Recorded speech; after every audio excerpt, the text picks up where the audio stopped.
Good evening and welcome to H2O.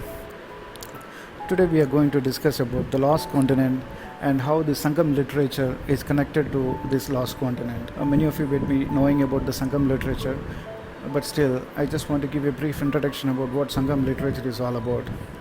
It's basically an assembly of sages, scholars, gods, so on and so forth. Though there exist three Sangams, we do not have much proof regarding the first and second Sangam. If you see the time span, the first Sangam was supposed to extend for a period of around 4,400 years, and the second one for around 3,700 years, and the final one for around 1,850 years. Throughout this entire Sangam period, the Tamil land was ruled by the Pandya Kings. As per legends, these Sangams were held at the Pandya capitals. The first Sangam is believed to have been held at Madurai, the city that was consumed by sea and attended by gods and legendary sages. We do not have any physical evidence or any literary works to substantiate the first Sangam. But as per legends, the first Sangam had 549 members, including gods like Shiva, Muruga, Kubera, and sages like Agastya. Per legends again, 89 Pandya kings and their descendants ruled the entire time period of 4,400 years during that first Sangam. The Pandya kings then moved their capital to Kapadapuram, and the second Sangam was believed to have been held there. So, except Agathyam and Tholkappiam, no other literary work is available from the second Sangam. According to Tamil traditions, the Agasthyam by sage Agasthyar was the oldest book on Tamil grammar. Tholkappiar was the author of Tholkappiam, is believed to be one of the 12 disciples of sage Agasthyar. The second Sangam had around 59 members, and 59 Pandya kings were rulers of that period. In fact, Kapadapuram was also submerged in the sea. Again, this capital of the Pandya kings were again referenced in Chanakya's Arthashastram and in Ramayanam by the monkey king Sugriva. So after the loss of Kapadapuram, Pandya kings then conquered the territories of Cholas and Cheras.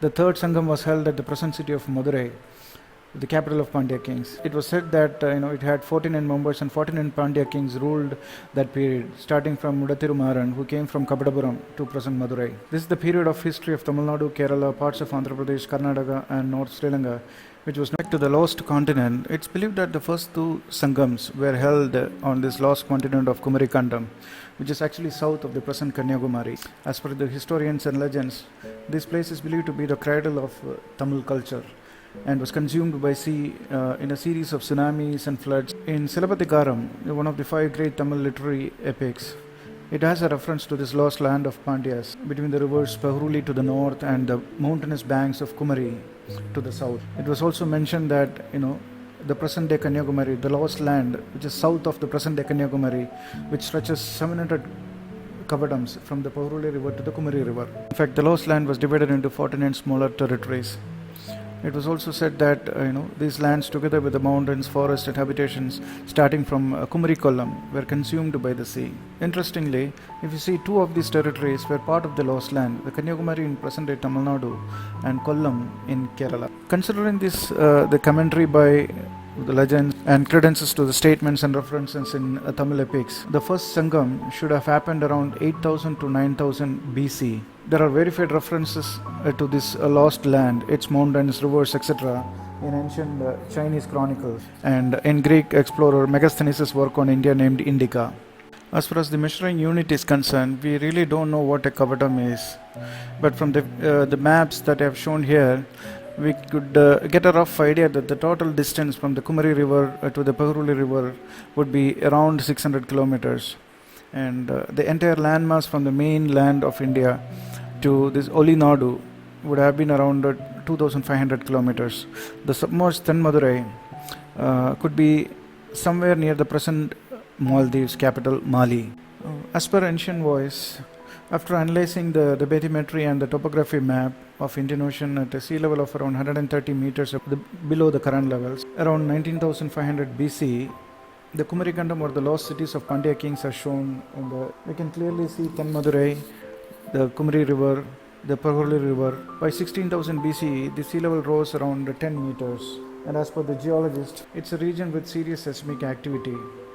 So due to this interplate deformation, the surface elevation in Kumari Kandam region dropped.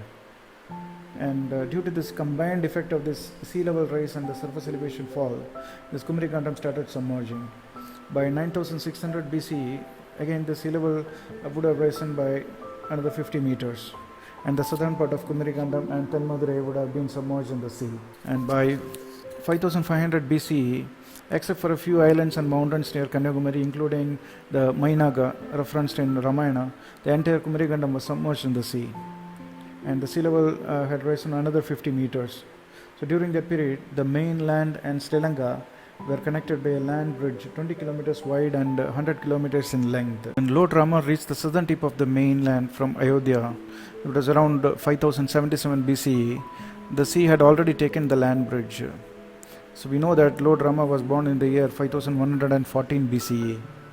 So within a few hundred years, that is from 5500 BCE to 5077 BCE, the land bridge was underwater and Rama had to rebuild Ram Setu to reach Sri Lanka. So as per the British writer and journalist Mr. Graham Hancock in his book Underworld, to calculate the duration of each of the Sangam periods, he had taken 350 CE as the anchor point that denotes the end of the third Sangam. So the third Sangam was established at Madurai around 1500 BCE, the second Sangam at Kapadapuram at around 5200 BCE, and the first Sangam at Tenmadurai around 9600 BCE. His assumption was that there would not be any gaps between each of the Sangam periods.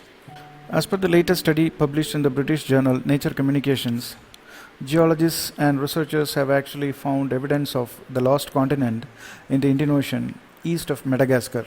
The Lemuria theory, that's a Kumari Kandam, first became popular in 1864 when a British lawyer and zoologist, Mr. Philip Scalter, published a paper titled The Mammals of Madagascar in the Quarterly Journal of Science.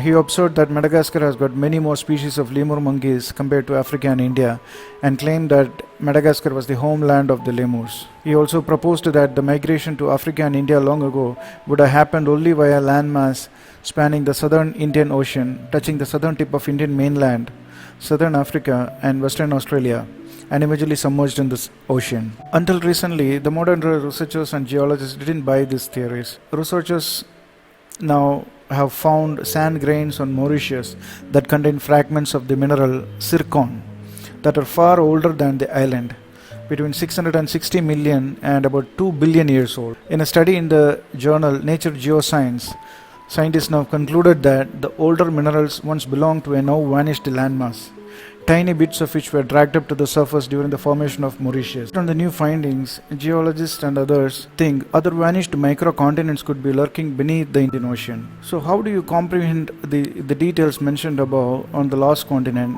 and how it is related to our Sangam era and our Pandyas, Cholas and Chera kingdom? If you think this makes sense, please send me your comments and feedback. Thank you.